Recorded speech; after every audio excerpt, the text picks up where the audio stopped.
질풍경초의 신앙고백이라는 제목입니다. 미국의 교회 연구가 톰 레이너가 쓴 도발적인 책이 있습니다. 죽은 교회를 부검하다. 정말 도발적이죠. 왜 그 교회는 문을 닫았을까? 왜 그 교회들은 망했을까? 이런 좀 도전적인 심정으로 미국의 좀 오래된 교회, 또 유력했던 교회들 14개를 분석을 한 겁니다.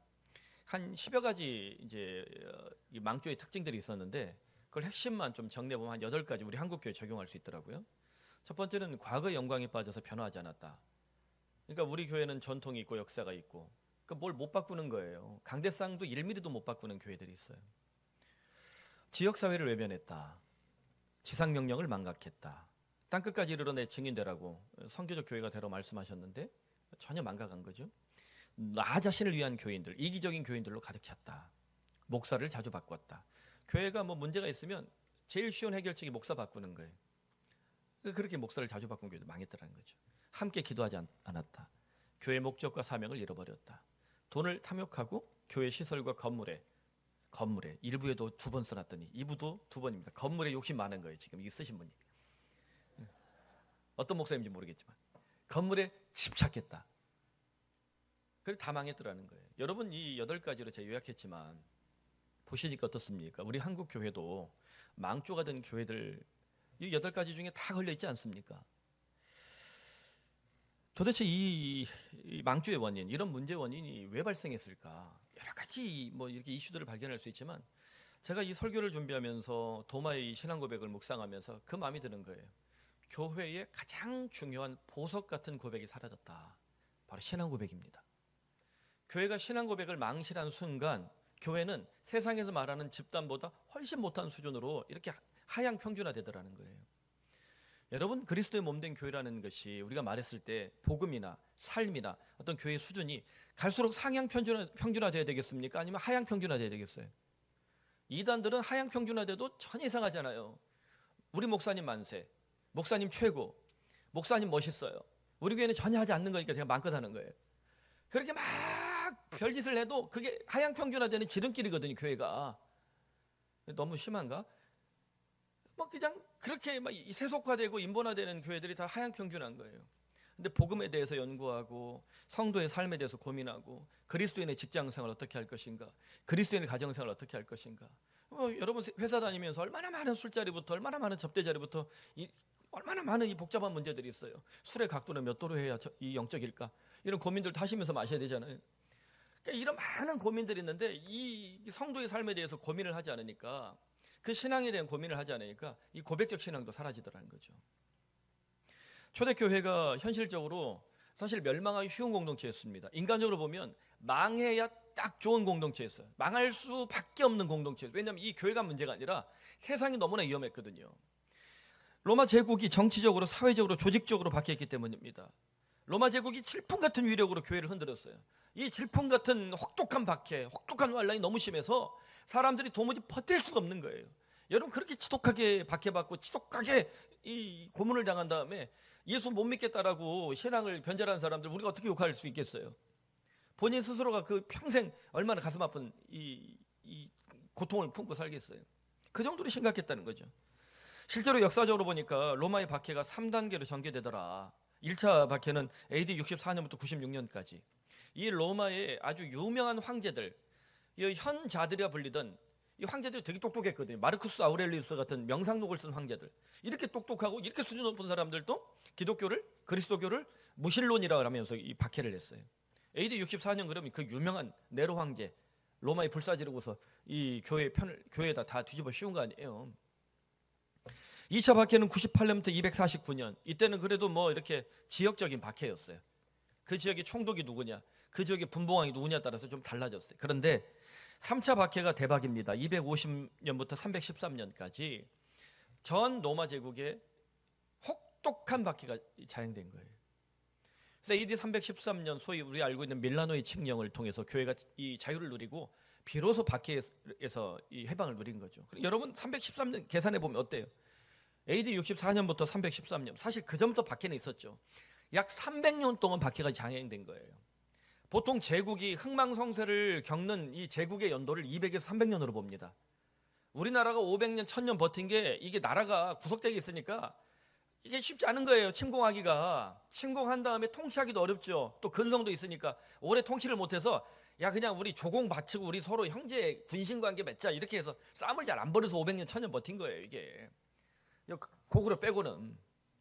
그전에는 뭐 다 근데 중국 어때? 그렇게 대단한 땅덩어리 같지만 수당, 송원, 명청 계속 바뀌잖아요.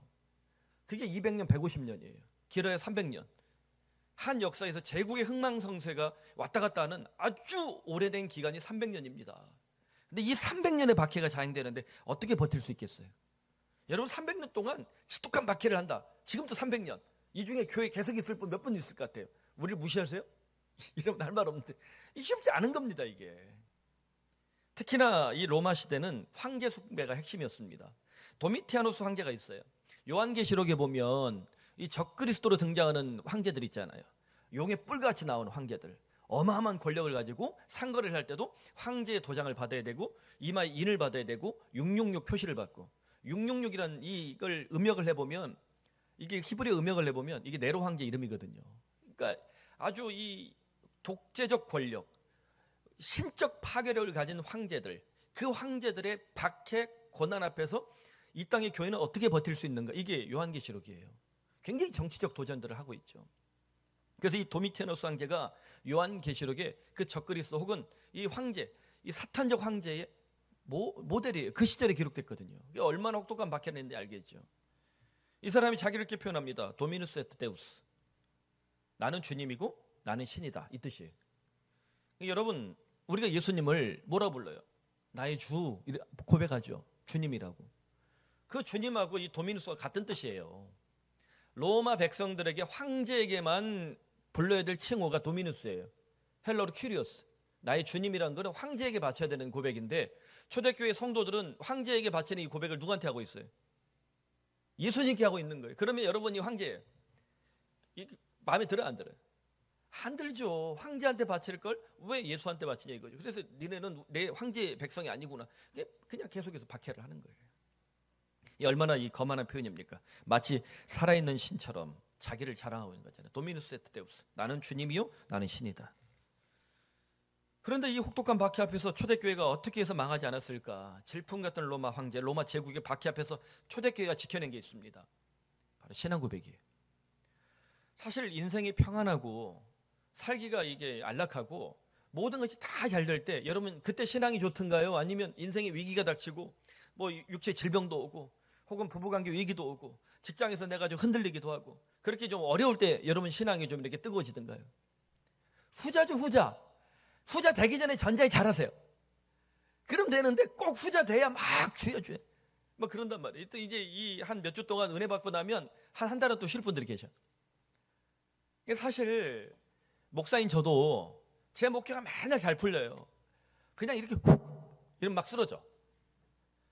뭐 제가 하는 대로 다 잘 되는 거예요. 그럼 제가 여러분 겸손하겠어요, 교만하겠어요? 교만할 거 아니에요. 그래서 우리 성도들이 그걸 알고 저한테 반항하잖아요. 목사님은 막 딸구잖아요. 다 그래서 그런 거 아니에요. 사실 우리가 이 신앙 고백이 뜨거워질 때는 삶이 평안하고 성취를 늘 경험하고 성공하고 잘 나갈 때가 아니라 혹독한 박해, 인생의 위기, 인생의 시련 앞에서 내 양심에 새겨져 있던 이 복음의 불꽃이 팍 터지는 게 있어요. 그때 비로소 우리의 신앙이 고백적 신앙이 되더라. 실제로 그렇지 않습니까? 여러분 실제로 이 초대교회 신앙 고백을 우리가 좀 더 깊이 들어가 보면 초대교회 신앙 고백이 그런 거예요. 초대교회는 무수한 신앙 고백이 나오는데 이게 평안한 삶에서 나온 게 하나도 없습니다. 절박한 박해, 혹독한 박해 속에 탄생했다는 거죠. 그 대표적 사례 중에 하나가 사도 요한의 제자로 유명한 서머나의 감독, 터키 가면 스미르나라고 있어요. 터키 서머나의 감독 폴리캅이라는 힘으로 말하는 목사님이죠. 이분이 AD 155년에 순교를 합니다. 로마 총독이 이분을 이렇게 회유를 해요. 86세인데 나이를 생각하시오. 폴리캅이 워낙 그 지역에서 유명한 인사인 거예요. 존경받는 이 목사님인 거예요. 그래서 죽이기가 이제 아까운 거죠. 무신론자들이여 물러가라 라고 말하시오. 맹세하게 하면 내가 그대를 풀어주겠소. 그리스도를 저주하시오. 이때 이 무신론자가 누굴까요? 종교가 없는 사람이 아니에요. 황제 숭배를 기준으로 황제를 숭배하지 않는 사람들. 그리스도인은 다 무신론자였습니다. 저 갈릴리 사람들이라 표현을 해요. 로마 문서에. 갈릴리 사람들, 그리스도인, 이 사람들은 다 뭐예요? 무신론자였던 거예요. 근데 이 폴리캅이 남긴 신앙 고백이 얼마나 감동적입니까? 제가 신대원 1학년 때 군대 뭐 이렇게 좀 오래 있다가 복학을 해서 사실 은혜가 별로 없었어요. 근데 이 초대교회사를 이제 공부하고 이 문장을 읽는데 왈칵 눈물을 쏟았어요. 이게 그냥 팍 꽂힌 거예요. 그래서 제가 다시 신학에 대한 열정이 좀 회복이 되더라고요.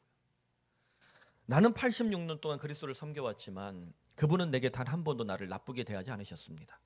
그래서 내가 어떻게 나를 구원하신 나의 왕을 배신할 수 있다는 말입니까? 그리고 강렬하게 불타오르는 그 장작더미에서 화형당해 죽었어요. 여러분, 화형당해 죽는 게 쉬워요, 어려워요? 제가 화상 몇 번 입었잖아요, 그때. 한번 그 뜨겁게 한번 불타 보니까 요즘 좀 뜨거운 거 손에 닿으면 제가 깜짝깜짝 놀래요. 좀 더 통각이 강하게 오더라고요. 그 조금 불에도 그렇게 아픈데 온몸을 태우는 이 화형이라면 이게 얼마나 참 고통스럽겠습니까? 폴리갑의 이 고백, 그런데 내가 어떻게 나를 구원하신 나의 왕을 배신할 수 있단 말인가? 폴리갑 외에도 초대교회 무명의 성도들이 이런 신앙적 고백을 지켰다는 겁니다. 원형 경기장 유명하죠. 우리가 유럽에 혹은 로마 여행 가면 로마 시대 만든 원형 경기장이 있어요. 검투사들로 유명하지만 사실 거기에는 때로 굶주린 사자를 묶어 놓습니다. 한 3, 4일 사자를 굶주리게 하면 어떻게 돼요? 얼마나 흉폭한 맹수가 되겠어요. 그리고는 초대교회 성도들을 잡아다가 양털을 그 위에 씌워요. 양처럼 보이게. 그리고 그 안에 다 몰아넣습니다. 그러면 사자가 어떻게 하겠어요? 굶주린 사자가 마귀가 우는 사자와 같이, 굶주린 사자와 같이 삼킬 자를 찾아 두루 다닌다라는 베드로의 이 경고의 메시지가 실전이에요. 굶주린 사자가 찢어버리는 거예요. 찢어서 잡아먹는 흉폭한 사형을 당하는 거예요. 그리고 사실 옛날 지금이나 이렇게 이제 파티에 미친 사람들이 있잖아요. 로마 시대 왕족 귀족들은 그냥 파티보이, 파티걸들이었거든요. 밤새 파티를 하는 거예요. 먹다 이제 꽉 차면 토해서 또 먹고. 이게 처묵처묵이 걔네들 사자성어예요. 그러니까 밤새 처묵처묵 하려면 불이 있어야 될 거 아니에요. 그 불빛을 비추기 위해서 기름도 아깝다고 초대교회 성도들을 새꼬챙이에 꽂아서 불을 밝혔다는, 인간 횃불로 썼다는 기록까지 남아있을 정도잖아요. 이게 얼마나 정말 어려운 일입니까? 여러분, 이런 박해를 당하면 예수 쉽게 믿겠어요, 못 믿겠어요? 저는 우리 조국교회 주기철 목사님의 순교가 없었다면, 주기철 목사님 죽으면 죽으리라고 그런 순교가 없었다면 일제시대 우리 조국교회는 그때 이미 끝장나지 않았을까라는 생각을 합니다. 저는 종종 그 목사님 그 순교 기념관을 가면 사모님이 목사님 시신을 끌어안고 자식들이 이렇게 앉아있는 모습 보면서 그렇게 가슴이 아프더라고요. 내가 만일 저렇게 죽으면 영선이가 얼마나 슬퍼할까. 진짜 그런 마음이 들더라니까요.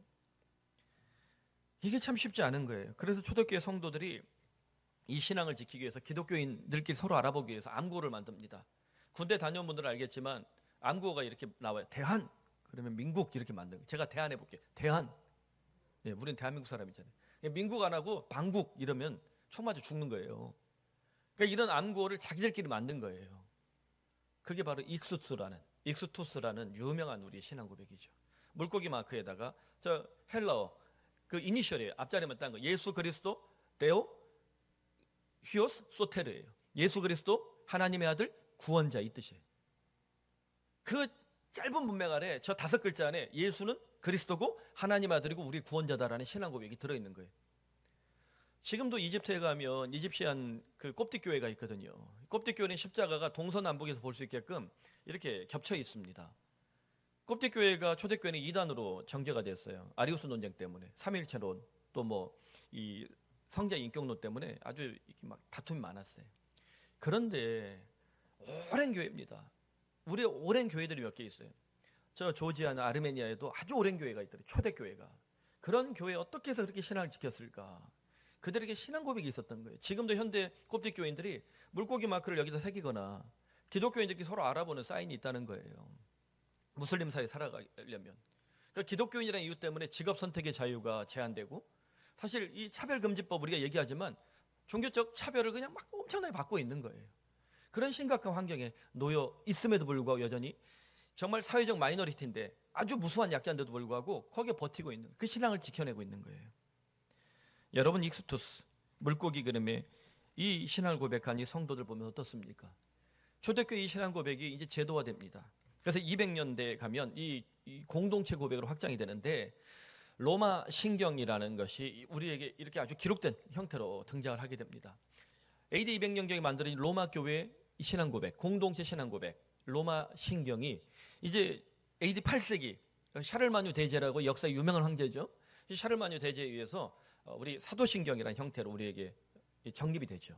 그래서 이 사도신경의 뿌리는 뭐다? 로마 신경이라는 거예요. 제가 여러분에게 질문할 테니 그래도라고 여러분 답변하십시오. 당신은 전능하신 성부 하나님을 믿습니까?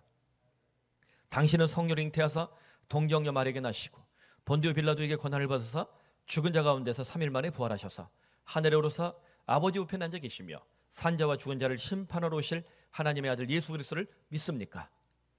당신은 성령과 거룩한 교회와 몸이 다시 사는 것을 믿습니까? 그래도가 무슨 뜻이에요? 나는 믿습니다. 제가 적어놨죠. 우리 이렇게 질문과 대답을 해보니까 이 로마 신경이 주로 언제 쓰였겠어요? 어떤 의식에? 예수 믿고 나 하나님의 백성 되겠어요 라는 의식이 하나 있죠. 그게 뭐예요? 세례죠. 세례식 때 이 고백을 한 거예요. 그래서 초대교회 때 세례는 금식을 하며 이 그래도의 신앙 고백을 하는 사람들이 줬던 거예요.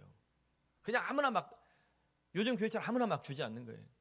제가 이전 교회에 어떤 그 권사님이 제가 몇 번 얘기한 거예요. 자기 사위를 데리고 왔어요. 그 세례를 주겠다고. 믿음이 1도 없어요. 근데 이제 그 교구 담당하는 목사님들한테 이렇게 맡겨서 우리가 하는데, 이 교구 담당 목사님이 신병이었어요. 힘이 없죠. 그랬더니 그 목사님한테 전화를 해서 네가 목사냐부터 해서 영혼을 사랑하지 않는다고. 여러분 제발 그거 좀 하지 마세요. 영혼을 사랑하니까 안 준 거예요. 영혼을 사랑하니까 안 준 거라니까. 신앙 고백도 안 하는 사람은 어떻게 세례를 줄 거예요. 그래서 제가 전화를 했어요. 저는 좀 힘이 있었잖아요. 그래서 뭐 구구절절 얘기하더라고요. 그래서 얘기를 했어요. 신앙을 고백해야 드립니다. 그래서 그렇게 세례를 주고 싶으면 교회 정교에 출석하고 신앙 고백하는 단계까지 갔을 때 주는 것이 좋습니다.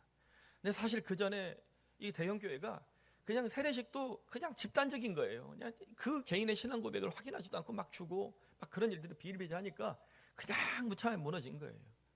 저도 종종 그런 고민을 합니다. 지금 내가 세례를 주는 이 사람이 진짜 신앙을 고백하고 있을까? 그런 고민들을 좀 할 때가 많아요. 여러분, 우리가 이걸 요약해 보면 사도신경이라는 이 신앙 고백, 또 로마신경이라는 이 신앙 고백, 공동체적이죠. 공동체 전체가 낭송하잖아요. 그래서 신앙 고백의 첫 번째 특징은 공동체 고백이어야 된다. 동시에 그래도 나는 믿습니다 할 때 나는 주어가 1인칭이죠. 개인적이죠. 이 신앙 고백은 개인적 고백까지 나아가야 한다. 그럴 때 우리가 말하는 신앙 고백, 컨페션이라는 이 고백은 완벽한 수준이 될 수 있다는 거예요. 오늘 여러분 우리 공동체 고백했죠. 이건 누구나 할 수 있습니다. 읽으면 돼요. 이건 또 사도신경도 한글 읽을 줄 아는 사람 누구나 할 수 있어요. 이 공동체 고백 이후에 개인적 신앙 고백이 있는가? 그래도라는 말을 좀 더 봅시다. 나는 믿습니다라는 뜻이지만 이게 라틴어로 그래, 심장, 도, 드리다는 거예요.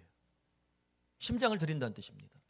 신앙 고백의 원어적 의미는 뭐예요? 내 심장을 주님께 드린다는 뜻입니다. 내 생명을 주께 드린다는 거예요. 왜 그래요? 십자가에 달리사 나를 위해 그 생명을 아낌없이 부어주신 예수님께, 그 예수님의 너무나 놀라운 은혜 앞에 내가 그 예수님을 경험하고 체험하고 만났기에 내 생명을 아낌없이 드릴 수 있다는 거예요. 할렐루야. 이게 그래도라는 단어의 의미입니다. 그래서 우리 장 깔뱅 선생은 종교개혁을 하면서 1540년 10월 24일 역사적인 명문을 남겼습니다. 개혁교회 장엄한 신앙 고백 중에 하나예요. 라틴어 제가 잘 못하는데 그냥 읽어볼게요. Coro meum tibi opero domine prompte et sincere. 이거 한글로 하면 이거예요. 나의 심장을 주께 드립니다. 지금 즉시 그리고 신실하게. 장 깔뱅을 종교개혁하면서 너무나 많은 피를 뿌리고 막 호전적인 사람으로만 그려놔요. 예전에 이 깔뱅을 반대하는 다른 이제 이 개혁파나 혹은 카톨릭에서 깔뱅의 얼굴을 이렇게 좀 되게 날카롭게 막 그려놔요. 그래서 깔뱅이 마치 그냥 머리만 좋고 이게 하나님을 잘 모르는 사람인 양 막 그렇게 그려놔요. 근데 깔뱅이 주석이 지금도 모든 주석의 표준입니다. 장 깔뱅이 사실 예수 안 믿었으면 프랑스에서 법관으로 혹은 이 법조계에서 아주 잘 나갔을 사람이에요. 지금으로 하면 대법관 되고 뭐 특수부 검사 돼서 대통령 될지도 몰라요. 그렇게 잘 나가는 똑똑한 사람이었는데 그리스도를 만난 체험이 너무 강해서 그 시대 유럽의 역사적 마이너리티였던 개신교인이 됩니다. 소위 말하는 프로테스탄트가 되는 거예요. 그리고 한평생 죽음의 위험에서 모든 환난에서 이 그리스도의 복음을 온전히 전파하는데 목숨을 바쳐요. 저는 이 장갈뱅 제가 그 후에지만 잘 몰라요. 그럼에도 불구하고 이 한 문장에서 글을 봅니다. 나의 심장을 주께 드립니다. 지금 즉시 그리고 신실하게. 여러분, 이런 고백을 하는 사람이 어떻게 예수를 안 믿겠어요? 어떻게 예수를 안 만나겠어요? 이 고백을 하는 사람이라면 예수를 만난 거예요. 예수를 체험한 거예요. 예수를 정말 처절하게 만난 사람인 겁니다. 시퍼렇게 살아계신 예수님을 내가 글로 읽고 성경으로만 읽고 만난 것이 아니라, 목사의 설교로만 끝난 것이 아니라, 내 삶의 전 인격을 통해서, 내 삶의 투쟁을 통해서, 내 삶의 이 혹독한 고난과 시련과 실패를 통해서 살아계신 하나님을 만난 거예요. 제가 우리 교인 중에도 신방하는데 죽음의 위기에 봉착했다가 정말 하나님이 살려주셨다라는 고백을 하더라고요. 그 과정 속에서 신앙이란 무엇인가 깊이 고민하며 다시 한번 그리스도 앞으로 돌아온 한 영혼을 만났습니다. 계속 그 고백이 이렇게 돌더라고요. 죽음 앞에서 신앙이란 무엇인가, 그리스도를 체험한 줄로 믿습니다. 여러분, 우리의 신앙 고백이 평안하고 안락하고 연봉 빵빵 오르고 아무런 돈 걱정 없고 아무런 인생의 걱정 없는 사람한테 나오겠어요? 이 치열한 삶의 투쟁과 무참한 이 삶의 폭압 앞에서, 이 시간의 폭압 앞에서 이 모든 것을 견뎌내는 사람들은 나오겠어요? 혹여라도 우리 교우들 중에 육체의 질병으로 너무 힘든 분들도 있을 겁니다. 경제적 문제로 너무 힘든 분도 있을지 모르겠습니다. 삶의 여러 가지 문제 때문에 너무나 흔들리는 분도 있을지 모르겠습니다.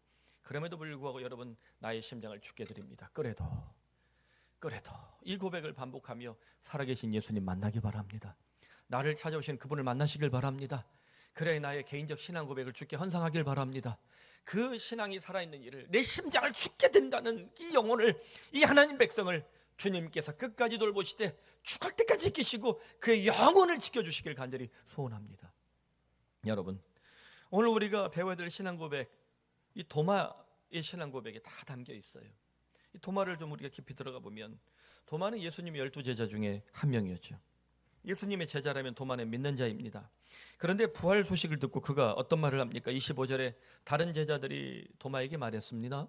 우리가 주를 보았다. 도마가 말했습니다. 내가 그의 손에 못자국을 보며 내 손가락을 그 못자국에 넣으며 내 손을 그 옆구리 창자국에 넣어보지 않고는 믿지 않겠다. 그래서 이 말씀 때문에 도마는 의심 많은 도마라는 이 관용구가 붙어 있어요. 전통적인 해석이죠. 네, 여러분, 도마가 정말 의심이 많아서 예수를 안 믿어서 이런 얘기 했겠나? 도마 예수 믿는다니까요. 그리고 초대교회 공동체에서 다 불안해 도망갔는데 도마가 그래도 그 제자 공동체에 남아있단 말이에요. 예수 만난 사람이에요. 예수를 아는 사람입니다. 그런데 문제는 부활하신 예수님을 만나지 못한 것입니다. 다시 말하면 살아계신 예수님을 경험하지 못하고 있는 거예요. 그래서 따라서 이 도마의 문제는 단순히 의심 많은 도마를 넘어서 생각하는 도마가 맞지 않을까. 도마는 단순한 의심이 아니라 예수의 부활에 대해서 신앙적으로 질문하고 해답을 찾고 있는 것 같습니다. 저는 그래서 이 도마의 이 질문, 도마의 의심 앞에서 건강한 신앙 고백이란 무엇인가. 여러분, 우리가 신앙 고백 한다고 그럴 때 예수님이 누구신가 자녀들이 혹시 물어보면 무조건 믿어, 그냥 믿어, 이렇게 말하는 게 한국교회 전통이에요. 신앙은 이해하는 게 아니에요. 어디 신앙이 이해하는 게 아니라고 돼 있어요. 옥하면 면도날이라는 근세 철학도 있는데 옥하면 면도날을 갖다 쓰잖아요. 이 극단의 이 질문 앞에서 인간이 해석할 수 없는 극단까지 우리가 나아가서 거기에서 이 하나님 은총을 우리가 발견하는 게 신앙적 투쟁이죠. 그래서 신앙은 의심과 질문과 생각과 해답의 과정이 필요합니다. 무조건 믿기만 하라고 하면 안 된다는 거예요. 그러니까 우리가 제자 훈련하면 제가 꼭 하는 얘기 있어요. 성경을 의심하십시오. 예수님께 질문하십시오라고 말을 합니다.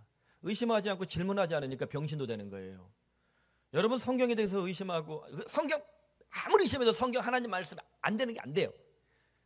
저는 늘 그 얘기예요. 신학을 그렇게 하면서 막 우리 총신이 특히나 아주 극보수주의 교단 아닙니까? 그래서 성경에 대해서 마치 이 비평주의 학자들의 이론을 받아들이면 안 되고, 그런 학자들이 새로 쓴 논문들을 읽으면 안 되고, 그래가지고 뭐 성경 하나님 말씀이고 1.1획도 그래서 오죽하면 한글로 된 성경도 막 이게 계시된 말씀이라 하는 분들이 있었다니까요. 어떻게 이럴 수 있어요? 번역이 잘못된 것도 많은데.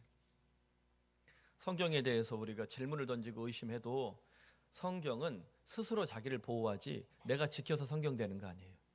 내가 성경을 지켜 성경이 성경되는 거 아닙니다. 성경은 스스로 자기를 지켜요. 왜? 살아있는 하나님 말씀이기 때문입니다. 성경을 의심한 사례가 한두 명입니까? 무수한 사람이 성경을 의심하고 질문했습니다. 그런데 그 극단을 통해서 하나님 그 영혼을 만지실 때가 참 많아요.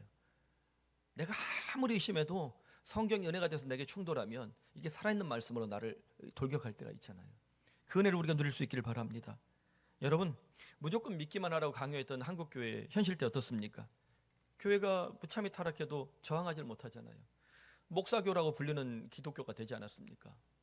목사님 만세, 목사님 하는 말씀대로 다 따라가고, 그런 목사교가 됐을 때 여러분 이게 개혁파 교회가 아니잖아요. 장로교, 장로들이 하도 왕노릇 한다니까 제한예수교 집사회가 나왔어요. 안수집사교, 권사교도 나오겠어 그러다가. 그게 아니잖아요. 그런 뜻이. 그러니까 이게 얼마나 참 이 성경을 제대로 우리가 해석하지 못해서 일어난 일인지. 그렇게 성경을 질문하지 못하게 하고 성경을 공부하지 않고 성경을 제대로 보지 않으니까 한국교회에 정말 불온한 이단이 나왔죠. 그렇게 성경에 헷갈리는 사람들을 사로잡아 먹은 사람들, 신천지예요. 신천지 같은 수준 낮은 성경 공부에서 사람들이 자빠지고 넘어지잖아요. 여러분, 도마는 맹신자가 아닙니다. 참 신자를 생각해야 합니다. 그리스도인으로서 우리 모두 맹신자 되지 마시고 참 신자 되시길 바랍니다. 그래도 좀 부탁드리는 것은 너무 목사를 까기 위한 목적으로 질문하지 마세요. 너무 저 목사를 잡아먹어야 되겠다 이런 목적으로 좀 하지 마세요. 제가 그렇게 못된 놈은 아니잖아요. 잘 부탁드립니다. 잘 보자고 했죠. 그러니까 우리 성도들이 좀 맹신자 안 되고 참신자 되길 바랍니다. 도마가 예수님 만난 사람이에요. 이게 여기까지는 보통 이 기독교인의 모습이죠. 우리가 미국 교회에서 하는 말이 있어요. 철치 고잉 크리스찬이라고. 이게 교회 다니는 크리스찬들이라는 거예요. 이게 우리 썬데이 크리스찬보다 좀 이슴직한 말이잖아요. 철치 고잉이. 교회를 왔다 갔다 하는 사람들. 그런 교인들은 다 있어요. 우리 사실 뭐 새가족들 오거나 혹은 우리 교인들 중에도 퐁당당당 퐁당당당당당당당당당 연말에 퐁 이런 분들 있잖아요. 뭐 다 상관없어요. 저는 오기만 해도 감사해요. 이게 철치 고잉도 얼마나 귀해요. 그런데 이 수준에서 한 단계 더 들어가는 것. 도마처럼 부활하신 예수님을 만나는 겁니다. 시퍼렇게 살아계신 하나님을 경험하는 거예요. 바로 그때 뭐가 튀어나와요? 신앙 고백. 어떤 신앙 고백입니까? 따라합시다. 나의 주, 나의 하나님. 도마의 고백이에요. 이 공동체 고백을 넘어서 어디까지? 내 개인적 신앙 고백까지 나아가는 이 수준 높은 수준의 그리스도인으로 우리가 성장할 수 있다는 겁니다. 여러분, 기왕에 예수 믿는 거 그냥 이렇게 하향평준화 수준 낮게 믿을래요? 좀 높게 믿을래요? 높게 믿으려고 우리 교회 오셨잖아요. 예? 일단 아멘도 하고 그러지. 좀 높게 믿으려고 오셨잖아요. 좀 높아졌어요? 좀 높아지시길 바랍니다. 성도들이 자꾸 수준이 높아져야 목사들도 연구해요. 성도들이 맨날 그 밥에 그 맹탕, 어제 했던 설교 다음에 해도 뭘 못 알아듣고 그러면 힘든 거예요. 예전에 어떤 사람은 목사님 설교를 매일 쓰는 사람이 있어요. 장로님이었어요. 왜 썼을까요? 은혜 받으려 하는 게 아니라 목사가 재탕할까 봐. 근데 그 장로님이 너무 독하게 하셔가지고 그 박윤선 박사님 밑에 있던 장로님이었는데 그 후임자 너무 고생했다는 거예요. 그 아들이 목사가 됐는데 제가 모셨던 분이 목사를 더럽게 못했어요. 아버지가 하도 그렇게 꼬치꼬치 뭐 쓸데없는 거 따지고 막 이러니까 목회를 진짜 못하시더라고요. 그 좋은 집안에서. 여러분, 그냥 그렇게 하라는 게 아니라 예수님을 경험하고 예수님을 만나서 우리 속에서 깨어있는 신자가 되자는 겁니다. 민주주의도 깨어있는 시민을 요구하잖아요. 여러분, 개혁파 교회도요, 깨어있는 교인을 요구하는 겁니다. 깨어 있으십시오. 깨어서 목사가 연구하게 하십시오. 목사가 잘못 가는 것 같으면 깨어있는 성도들이 두려워서 내가 이렇게 하면 안 되지. 깨어서 눈이 번쩍번쩍한 성도를 보면서 내가 이렇게 하면 안 되지라고 도전받고 우리 부목사님들도 그렇게 성장하는 거 아닙니까? 여러분, 예수님이 도마에게 이렇게 말씀하십니다. 27절인데 네 손가락 이리 내밀어 내 손을 보고. 이때 되게 냉담하게 하셨을 것 같아요. 좀 빡치셔서. 야, 네 손 갖고 와봐. 찔러봐. 찔러봐. 그래야 믿음 없는 자가 되지 말고 믿는 자가 되라. 저는 이 표현에서 신앙 고백하는 신자가 되라 라고 말하고 싶습니다. 사실 도마는 믿음이 없는 사람이 아닙니다. 정확하게 말하면 믿음이 약한 사람이에요. 여러분, 저는 믿음 없어요. 목사님 믿음이 없어 일을 못해. 교회 나오면 일단 믿음은 다 있어요. 믿음이 강하냐 약하냐의 차이예요. 여러분, 우리 다 약한 믿음을 가질 때 많습니다. 그럼에도 불구하고 예수님 나를 만져주실 때, 손 내밀어 주를 만질 때, 나를 안아주실 때, 내게 용기 주실 때 우리 모두 강한 믿음으로 회복되고 변화되길 바랍니다. 이 믿음으로 2024년 이겨낼 수 있기를 바랍니다. 도마가 이렇게 고백합니다. 28절에 정말 믿음의 변화가 일어났죠. 강구한 신앙 고백입니다. 도마가 대답해 이르되 나의 주님이시여 나의 하나님이시니이다. 여러분이 한 문장이요 얼마나 대단한 신앙 고백이냐면 부활 이후 초대 교회에서 탄생한 첫 번째 신앙 고백이에요. 성경 읽어보세요. 부활 이후 초대교회에서 탄생한 첫 번째 신앙 고백이 이 의심 많은 도마, 질문하는 도마, 생각하는 도마를 통해서 탄생했다는 겁니다. 나의 주 나의 하나님, 이 고백을 붙잡고 초대교회 성도들이 버틴 겁니다. 혹독한 박해 앞에서, 시련 앞에서, 고난 앞에서 초대교회 성도들이 도마 사도의 신앙 고백, 나의 주 나의 하나님 들으면 다 외울 수 있잖아요. 얼마나 명료하고 얼마나 강렬합니까? 나의 주 나의 하나님. 순교의 그 순간에도, 박해의 그 순간에도, 사자 앞에서도 나의 주 나의 하나님, 이 고백을 하면 버텨낸 것입니다.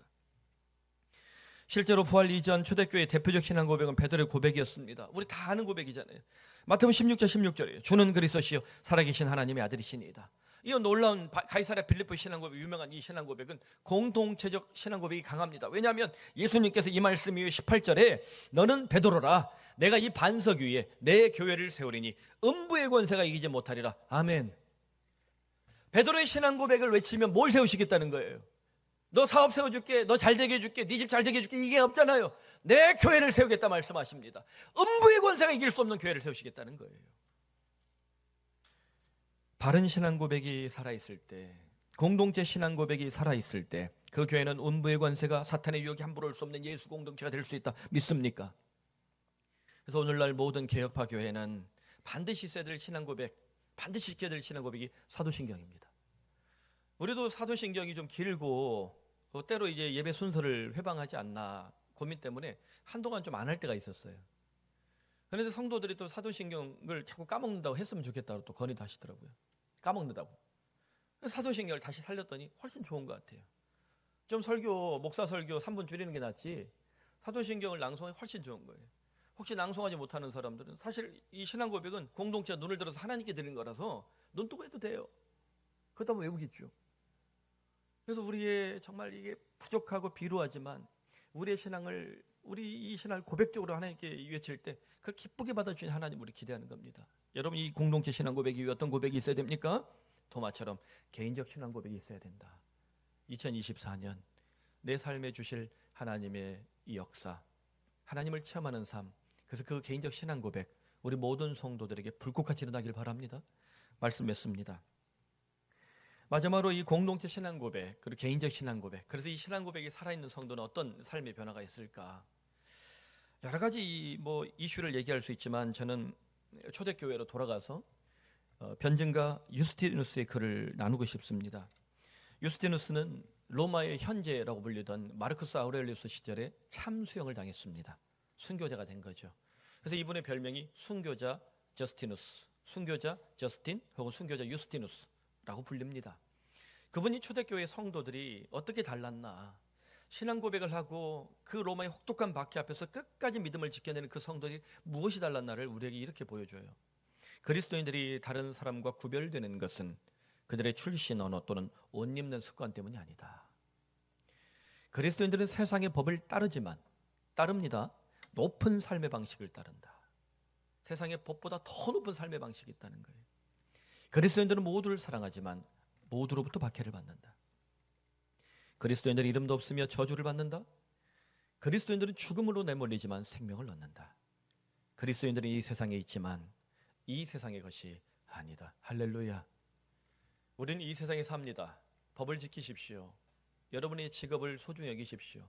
열심히 살아내십시오. 그러나 그 삶의 여정 속에 주님 우리에게 뭐라 하십니까? 너는 이 세상의 것이 아니다. 너는 내 것이다. 신앙 고백이 살아있는 성도의 가장 큰 특징이 무엇이냐라고 물을 때 나 예수 믿어요. 내가 뭘 해내요. 이런 게 아니에요. 나는 세상에서 어떤 직분이고요. 나는 어떤 수준이고 이게 아니에요. 높은 수준의 삶의 방식을 보였더라. 초대교회가 그래서 로마를 복음으로 변화시켰던 겁니다. 높은 수준의 삶의 방식.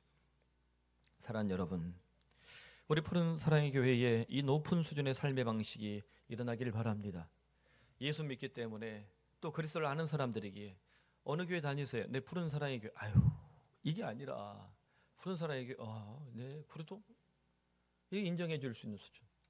제가 이전에 섬기던 제 모교회가 사랑의 교회예요. 그럼 누구나 인정을 했어요. 언제 누구나 다 인정을 했어요. 지금은 인정 안 해요. 그렇게 높은 수준이 아니라고 생각해요. 한번 교회가 작살이 나니까. 명성교회예요. 다 인정합니까? 큰 교회죠. 사랑의 교회, 초대형 교회죠. 부자 교회죠. 그런 건 다 인정하겠죠. 여러분, 우리 교회는 우리 목사님 어떤 분이고요. 우리 목사님은 학위가 어떻게 되고요. 우리 교회는 시설이 어떻고요. 우리 교회는 프로그램이 어떻고요. 우리 교회도 괜찮은 편이에요. 근데 고만고만한 교회들 중에는 저도 어디 가서 이 목사 이름 내놓으면 죄송해요. 근데 그런 걸로 자랑하지 마세요. 내놓을 것도 없어요. 우리 교회는요, 성도들이 정말 괜찮아요. 우리 교회는 복음을 탐구해요. 우리 교회는 제자훈련을 통해서 성도들이 예수님을 사랑하는 방식에 대해서 높은 수준의 삶에 대해서 고민하고 있어요. 우리 교회 나오면 삶이 바뀌어요. 여러분, 이 고백을 하는 성도들이 우리 교회에서 벌떼같이 일어나길 바랍니다. 인간적인 고백 이런 것들이 아니라 정말 예수를 만나서 예수님이 나를 사랑한다는 그 고백 때문에 내가 견딜 수 없는 그 감격이 내 속에서 예수님을 사랑한다는 그 마음이 바뀔 수 없을 정도로 너무 예수님을 사랑하는 성도들이 우리 교회에 일어나길 바랍니다. 그런 교인들을 바라보며 목사가 한평생 내 목회가 정말 하나님 앞에 은혜를 받았구나, 내가 정말 목사 노릇 잘해야지라고 내 속에서 굳은 결심할 수 있을 정도로 우리 부목사님들도 저도 우리 교회 오는 분들마다 그런 감동이 일어날 수 있길 바랍니다. 그래서 우리 교회에 하나님께서 복을 주셔서 성도들의 이 신앙 고백이 강고한 삶의 수도 일어나서 부모가 잘 되고 그 아버지 어머니가 잘 돼서 그 자녀들도 삶의 복을 받고 그 자녀들이 예수 믿는 부모님 보면서 신앙 고백이란 무엇인가 고민하며 자기들도 이런 신앙 고백해야지, 아이들이 자기도 모르는 사이에 가랑비에 옷젖듯이 예수 믿는 삶에 대해서 그 감격을, 그 눈물을, 그 은혜를 우리 자녀들도 가질 수 있기를 바랍니다. 그래서 우리가 이 교회에서 주님이 기뻐하는 교회, 주님이 정말 기대하는 성도, 그렇게 우리가 헌상하고 우리 그렇게 변화되기를 간절히 축원합니다. 기도합시다. 우리